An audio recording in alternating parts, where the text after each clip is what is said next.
The annual Christmas jumper has returned. I actually normally wear this in my what I got for Christmas videos, but I'm bringing it out early. Hello everybody, welcome back to my channel. I apologise for my voice if I sound a little bit bunged up. It's because I am. I have a nice festive Christmas cold. But today I'm going to be doing a full face of Christmas glam, and I'm really hoping that this video will be for all skill levels, whether you're a complete beginner or you're a very experienced makeup wearer. Then I hope that anyone can follow along with this. And all of the products that I'm talking about are drugstore, they are affordable. This video is actually sponsored by Maybelline, so I will link all of the products that I'm using down below. Maybelline makes some of my favourite drugstore products anyway. Actually, some of my favourite products ever, like the Sky High Mascara, that's probably my favourite mascara of all time. They have some great stuff, and as you know, it's affordable. You can get it in Superdrug, you can get it in Boots, you can get it online. Let's do it. Okay, so step one to any makeup is to prep your skin. I think a lot of people don't think that skincare is important. It definitely is. So I would recommend moisturising, even if you have oily skin or have dry skin, just find a moisturiser that works for you. And breaking that down to basics, by that I mean if you have dry, flaky patches throughout the day, or that you feel that your skin is quite tight, then go for something that's more of like a creamy, thicker consistency moisturiser. And if you find that throughout the day your skin gets really shiny, it has visible oil, and you have quite big pores, then go for a more gel-based moisturiser, I would say. But I mean, I'm not a skincare guru, but I would recommend prepping your skin with some kind of moisturiser. So I've already moisturised and primed my face. Same thing for the primer. If you've got more oily skin, go for something that's more mattifying, and especially like, I don't know, in your T-zone, which I mean, actually, to be fair, I've not actually done that today.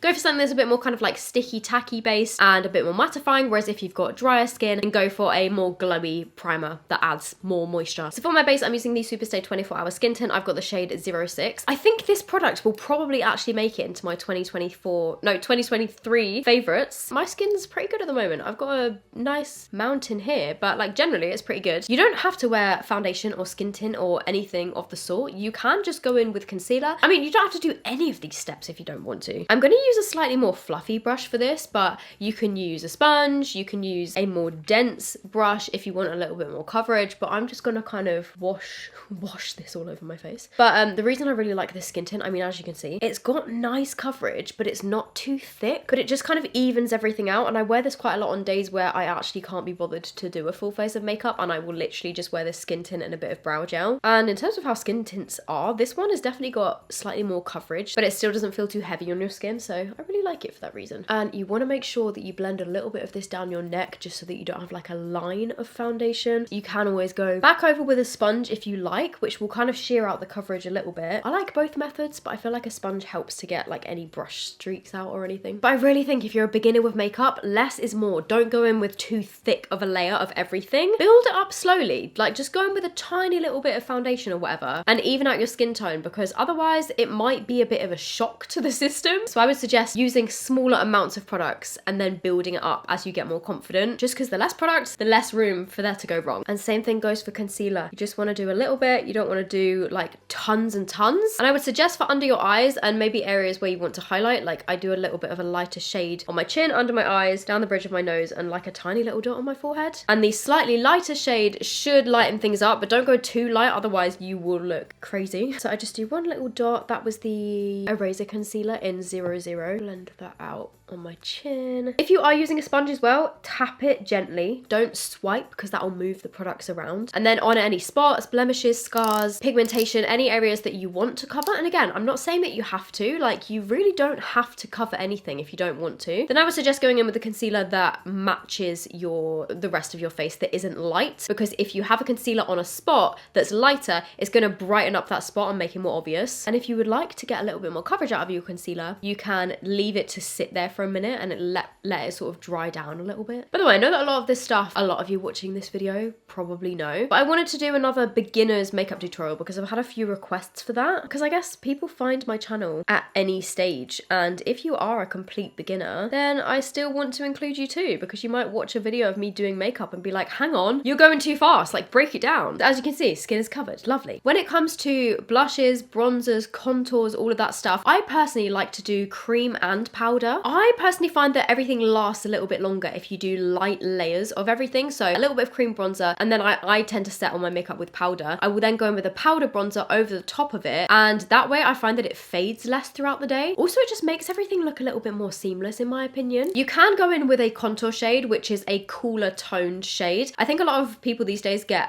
bronzer and contour confused and they sort of mesh into one. And for me personally, I don't tend to contour my face, as they say, with a cool toned product, because I will just go in with my bronzer and I find that that's enough for me. But if you want to, you can contour, which is taking a darker, cool toned shade that's supposed to simulate a shadow on your skin. And you can put this underneath your cheekbones, you can put it down the sides of your nose to kind of sculpt a new nose shape, you can put it underneath your chin and your jawline. But most days I don't bother with contour because I'm lazy and I will just take a bronzer. And for this, I'm using a darker concealer. This is the Eraser Concealer in 145. So I'm actually taking some of this on my brush. Actually, I've got too much, so I'm just gonna dab it on my hand first. I found that taking my bronzer onto my brush first is a little bit more of a foolproof method for not applying too much product. And as you can see, I'm just applying that. I've maybe actually brought that up a little bit too high. But I'm putting this in areas of my cheek where I want to add a little bit of warmth, add a little bit of sculpting, make my face look less flat. And bronzer just makes you look a little bit more like, don't know, you've been in the sun, and can also kind of sculpt as well. It's a bit of a 2-in-1. So I'm just putting some of this on my forehead, sort of around my temples. Any areas where you've added a bit too much, go back in with your sponge, smooth the lines. Another optional step which I like to go for is to contour my nose a little bit. And for this, I just use a slightly more dense, smaller brush. It has taken me a lot of practice to get to a stage where I'm happy with my nose contour, because I didn't used to do it for years and don't feel that you have to do it, but I just do lines down my nose. But make sure, don't just stop here. You want to connect it into your eyebrow so that it looks more natural. Nobody has a natural shadow that stops there. It curves around into that little curvy socket. What is this called? I don't know, just make sure you connect it. Hopefully you know what I mean. Hopefully I'm making sense. And then I like to do a little bit on the end of my nose as well, just to kind of lift the tip up a little bit. I don't know if it actually does that, but I like to think that it does. Blend it down the sides a little bit. And again, if you think, oh no, I've added too much, go back in with your sponge. And exactly the same for blush. I'm taking some on the back of my hand, then onto my brush. And then there are different blush placements that you can do. If you have a little Google, you can kind of see what works best for your face shape. I like to put it above where I've done my bronzer, just on like the highest points of my cheek, I guess. But it's kind of fun because you can experiment with where you like it and change up your blush shape. And again, you can build it up slowly, just patting that all in. I personally love blush, so I put on a lot, and more than maybe the average person. I'm actually going to bring it like all over my cheeks just for that kind of cold girl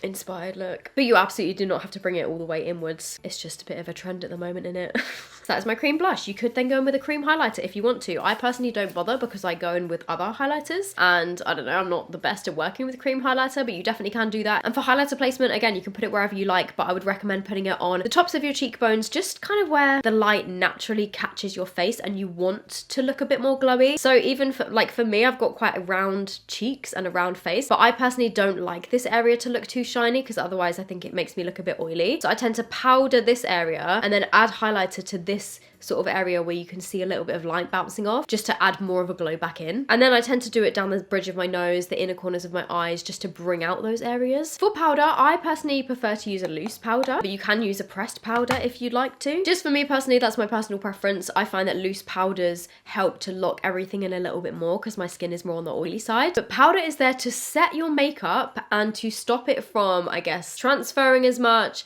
to keep it on a little bit longer so that it mattifies things. It mattifies the areas that you don't want to look super shiny. I mention this so often, but something so important. If you're powdering your under eyes, you don't have to pack on the powder as much as I do. If you have dry skin, you don't have to powder at all if you don't feel like you need it. But for me personally, if I don't powder, I will get creases under my eyes and creases in my smile lines, and everything just looks a bit too oily and I turn into an oily mess after a couple hours. Just before you do your powder, go back in with your makeup sponge, blend over those creases. Just otherwise you're setting the creases into place. You can take a brush, you can take a powder puff, you can take a sponge if you'd even like to. I personally just like to take a powder puff because I can be a little bit more precise with it and kind of push the product in a little bit more. And I'm pressing that all the way up to my lash line. Don't get it in your eyes though. I will pick some up on my puff, dab a little bit on my hand, and then really get it up in there. And more recently what I've been doing is I will set my under eyes, I'll set my chin, smile lines, make sure to get around the nose, press some in the middle of my forehead. And then what I've been doing is kind of leaving the rest of my face a little bit more on the glowy side, not quite as matte as I used to. Then I will go in with a brush and just set the rest of my face, but I'm just going over lightly those rest of the areas that look a little bit more on the shiny side. Oh, I didn't do my eyelids, hang on. Blending out the creases, then setting it in place. Honestly, it really depends on your skin type and what feels good on your skin. So just to add a little bit more definition, I'm just going back in with a powder bronzer and powder blush just over the exact same areas that I just put the cream to kind of double them up and also I guess help set them as well. I don't actually think I need much more down my nose. You can also definitely use a powder bronzer as your eyeshadow as well. And these days I tend to mix my powder blush with my highlighter and just apply them all at once. And you don't have to do both cream and powder. You can do either or. It's completely up to you. If you have eyebrows, I would recommend sculpting them a little bit. You don't have to go crazy because eyebrows can go from 0 to looking very intense and scary, Angry Bird kind of eyebrows very easily. So just go gentle on the eyebrows if you're not too sure what to do with them. I mean, if you have a good eyebrow color, just go in with a clear brow gel. That might be all that you need if they are the shape that you kind of want them to be. But if you want a little bit more of a tint, you can use a tinted eyebrow gel. I do actually tint my eyebrows myself, so some days I feel like I don't need as much brow product as others. I'm just putting a little bit of clear gel in them, and I like to brush the fronts up and then the rest of them I brush up and out, and then at the ends I just make sure that they're all like neatly lined up. Then I will go in with something to fill in my brows. So if you look at my eyebrows, hang on, wait, let me zoom you in. There's like little sparse areas here, so I will just take this pencil, fill in those areas that are a bit more sparse, like in the arch here. You don't have to draw like a full-on line, just do short little flicking motions with your fingers. And at the front, I just go very light-handed and just again like do little downwards motions. You can do upwards motions, and I just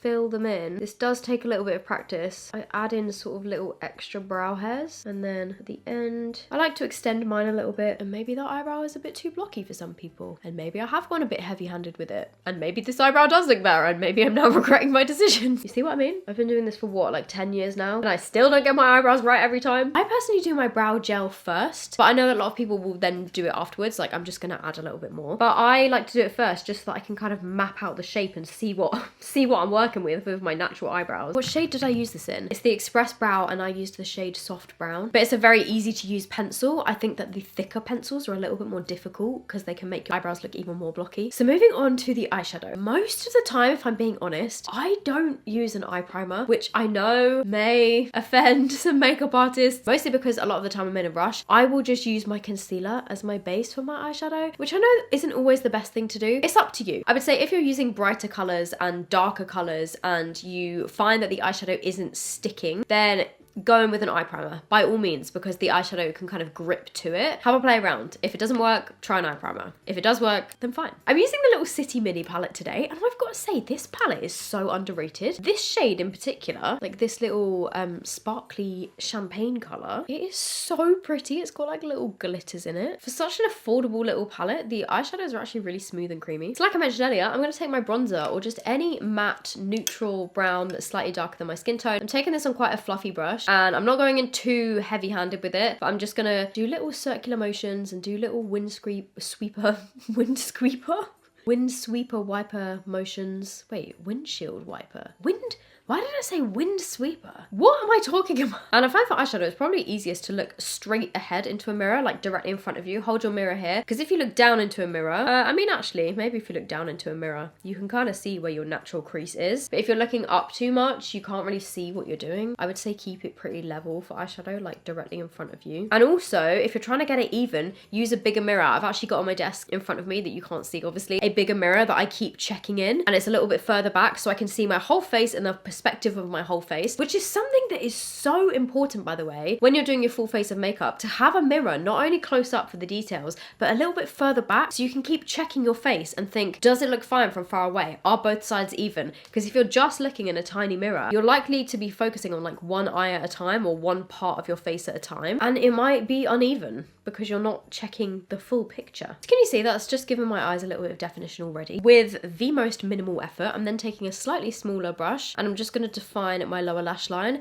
I'm not going to bring this down too much, otherwise it will probably make you look like you're tired or you've got a black eye or something. You could literally just take one of these shimmering shades, put it all over your lid and be done with it, and that's fine. I'm going to take this shade, which is a dark brown shimmer. So I'm just going to put this on my outer corners with a small brush. The only thing I'm doing right now is packing this on. Just put it sort of on the corner of your eyelid and don't bring it up too high at this stage either. I'm literally just packing it onto the outer corners. By the way, if you feel more comfortable doing your eyeshadow first and then going in with your base products, absolutely do that, because that way you can clean up any mistakes and it's not going to all fall into your foundation. And if you completely mess up your eyeshadow, then you don't have to start your makeup all over again. So then I'm going back in with that same blending brush with a little bit of that bronzer left on it, and I'm just going to start to slowly and gently do circular motions, bringing this towards, oh my god, I feel like I'm doing a yoga therapy session right now. Bringing it towards your, I don't know, what am I bringing it towards? The middle of your eyelid, I guess. And just gently blending out those edges. At this point, you can start to sort of wing it out if you want to. Just gently doing these little pulling motions,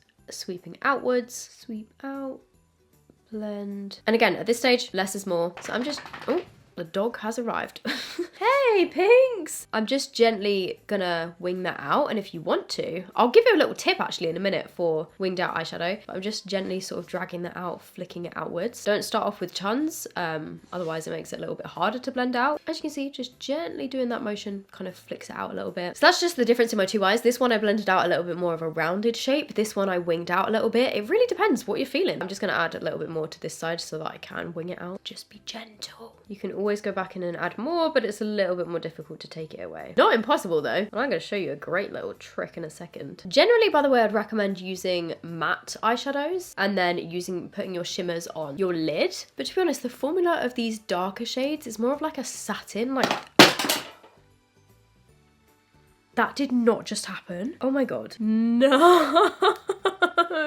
Anyway, that wasn't part of the plan, like I was saying. The darker shades don't seem to be as shimmery, and as you blend them out, most of the shimmer sort of goes. So they work fine on my outer corners. Then I'm going to take this gold shade and I'm going to put that on my lid. And again, you don't have to bring this up too high. I'm literally just going to probably stop it about where my natural crease comes to. You can use a brush for this. You can use your finger. Sometimes your finger can add a little bit more pigment. And then you can use your brush to kind of mesh those shades together. And then I'm using the medium bronzy color just in between those two shades on the center of my lid to kind of mesh the darker color and the lighter together. And there's something that I find helps if I've layered a few different eyeshadows together. Sometimes I then find if I go in with another more sparkly, like finer eyeshadow, it doesn't stick as well. But what you can do to kind of bring back some of the tackiness in your lid if you're wanting to add a little bit of sparkle over the top is take your setting spray and give a little spritz onto your eyelids. And then I'm taking that shimmery colour that I showed you guys at the start of the video, and I'm just going to pat some of that colour over the top,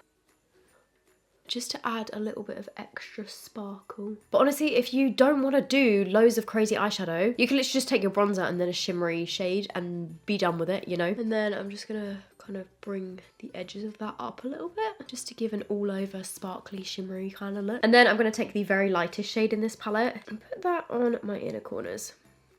And then the same shades that I used on my lid, I'm just going to bring a little bit onto my lower lash line, but with quite a small brush so that I don't go overboard. And then just a little tip to clean things up. I'm going to take a powder foundation. This one is the shade 10. And you want to take one that's slightly closer to your skin tone so it doesn't look too bright and crazy, but you can then use this to clean up your eyeshadow. You see how that's just neatened it up a little bit? You don't have to do this, but just a little trick if you do want to. After many years of doing my eyeliner, it's probably easiest to start off with pencil. And the reason that I say this is because if you find a pencil that's quite creamy, you can then use a little brush, like a little angled brush, and you could use a dark eyeshadow to do this, which I do quite often anyway. But I would say that maybe go with a pencil because it's going to be a little bit more longer lasting. But with an eye pencil, this one is the shade, it's the tattoo liner in the shade Smooth Walnut. You can add a little bit at a time and then take your brush and even take some onto your brush and slowly build it up little bit by little bit, whereas with a liquid liner you're kind of just going all in, and then if you mess up it's harder to correct it, whereas if you use a pencil, and you do not have to do a wing by the way, because a wing takes practice. Instead of doing a wing, you could literally just take a little bit on your lash line and then just take a brush and smudge it out. That works nicely. And the best way that I can describe to do this is sort of rest it on your eyelashes. You don't want to bring it too high up, so to get as close as you can, kind of literally rest this on your eyelashes while looking down into a mirror. This year though, I've been so about the smoky pencil liner because it's just so easy to do, as in like not even doing a wing, but I am going to do a little wing. Just slowly bring that up and out and then quickly go in with your brush to extend it. And then I'm also going to put this in my waterline to make my lashes look a little bit thicker. I also quite like putting brown pencil in my lower lash line, but I feel like I didn't like doing that for a long time because I felt like it looked quite intense. So maybe I wouldn't recommend putting it in your lower lash line if you are a complete beginner because it might look a bit much, but by all means, feel free. I would recommend using a setting spray if you wanted to keep your makeup on a little bit longer, and if you're, say, going to a Christmas party, you're going to be hugging loads of people, your makeup is less likely to transfer, or it won't transfer as much on people's shoulders. I have done that before where I'm giving somebody a hug and my chin has got makeup all over their shoulder. I'm sure we've all done that before. But I like to do my setting spray before I've done my mascara because then it's less likely to smudge my mascara. And I find that setting spray just helps everything kind of melt into each other. It kind of melts all the powders down, but it's also going to help your makeup last that little bit longer. This one is the lasting fix. You see how everything just looks so nice and smooth now? I love a setting spray. But by all means, if you have areas that you want to then go back in and powder, take the shine away from certain places, then you can. And then again, for mascara, I would recommend looking down into a mirror, really getting that wand into your lashes, wiggling and then dragging up through your lashes. You want to wiggle so that it gets volume at the roots and really packs the product on, and then you can drag up through. But it really helps to look down into a mirror, or at least like kind of close your eye, almost like fully close it, or blink down into your mascara so that your eye isn't open, because then it's going to get all over your lid. So looking down into a mirror really helps that. Oh, by the way, this is the Burgundy Sky High, which I've really been liking recently, because when I first saw it was this color burgundy, I was like, oh, I don't know if I'm gonna like that, but actually can't really tell because it's not brightly colored. It just looks a little bit softer than black mascara, and it looks really nice with blue eyes, I think. But obviously if you want to go with black mascara, do that. I'm just using burgundy today to switch things up a little bit. And then for lower lashes, I kind of do the opposite. I hold the mirror a little bit higher and tilt my head down. Obviously wait for your upper lashes to dry a bit first so it doesn't just stamp it all over your lid. Okay, so these are my eyes. I think they turned out really nicely. They are simple. They are, I was gonna say subtle, but I guess it's a little bit more dramatic than just one eyeshadow color, but really easy to achieve. Just remember to build up slowly. Less is more. Add them in light little layers and you should be fine. But practice makes perfect. Also practice like before you're about to take your makeup off, before you go to bed, before you're having a shower, that kind of thing. Just practice when it doesn't really matter. I mean, actually then I guess you're using up your makeup products, but I really think that practicing is worth that because then you get better at your skills, you know? And then finally, for my Christmas glam, this would not be a Christmas look without a red lip. I'm going to take a lip liner. I have not actually decided which shade I'm going to use yet. Pleasure Me Red. Let me give them a swatch. That one is Pleasure Me Red. I mean, it just looks red, doesn't it? We've got Brick Red, which is one of the twist up ones, which I love. I have one of these that permanently lives in my handbag. I think it's the shade Gone Greige that I love. Oh, okay. That one looks a little bit more of like a cool toned red, maybe. I might go for that one. Then this one is a bit of a darker red, which is Rich Wine. Sounds nice. Oh, okay. That one's more of a purple color. I am going to go with this one. But the formula of these is super creamy. And I love how you can just twist it up because you don't have to put a sharpener in your handbag. And if you want to, you can fill in your whole lips with your lip liner. I'm actually going to use one of these crayons, which is an oldie but a goodie, the Superstay. The Superstay ink crayons. This one is the shade Own Your Empire. And oh my god, you know what? I think I did an ad for these crayons back when they first launched, which is when I still lived with my parents because it was in my old bedroom. But I still have a couple of these in my collection because they last really well. I don't tend to go for matte lips as often anymore, but they look like this. You could technically line your lips with this because they have a little sharpener, I think. Yeah, they've got a little sharpener on the end of them. If you want a matte lip that's gonna last, these definitely do last. So just filling my lips in with this. Do I go for a gloss? I'm kind of loving it how it is right now, just being a matte red lip, but then also as well, I have this, which is like a really nice red gloss. You know what? I'm gonna add the gloss. Oh, you know what I'm actually gonna try? Hang on, wait. I'm gonna take a little bit of that sparkly eyeshadow from my lid and press a bit of that and like mesh it into my lipstick, because I know that sparkly lipsticks have been really in at the moment. Can you see it just gives like a little bit of a twinkle? And then yeah, go on then. I'm gonna finish off with a bit of the Plump gloss. These have got chili pepper in them. If you like an intense tingling gloss, then you should try these ones, because they definitely tingle. It tingles quite intensely. Oh my god, I can already feel these starting to tingle. Sometimes just for fun, when I'm just sat at home doing nothing and I want to plump my lips up, I just go and put on one of those glosses and just wait for my lips to get plump, even though I'm not going anywhere, because I'm just like, ooh, how fun. Although I do feel like you feel the plumping effect more just on your bare lips rather than over the top of a lipstick. But there we go. That is my easy, hopefully easy, Christmas drugstore glam makeup, which hopefully was easy to follow. This is, oh, I can really feel that starting to tingle now. This is the finished look, which I think is just very classically Christmas, with the gold eyes, the red lip, glowing skin. And this look is going to go with any outfit that you have, like any Christmas party outfit. This should be good. Okay, my lips are really starting to tingle now. I just feel like Christmas SOPH is unlocked now. Like, this is my classic typical Christmas look, especially with my jumper and everything. I feel so festive. You know what? I'm actually going to go and force James to watch a Christmas film with me. I hope that this video was helpful. I hope you guys enjoyed it. If you like this kind of content, feel free to subscribe. I would love to have you, because I post drugstore makeup videos quite often actually. And I hope you guys are doing good. If this is the last video that I post before Christmas, I hope you have a lovely Christmas if you celebrate it. And if you don't celebrate it, I just hope that you're good in general and hope you have a nice couple of days. Thank you so much to Maybelline for sponsoring this video. I will leave everything linked down below. I think the most expensive thing is actually the skin tint, and this is $12.99. So everything else is less than that, which is pretty good. So I hope you guys are doing good. Thank you so much for watching, and I will see you in my next video. Bye!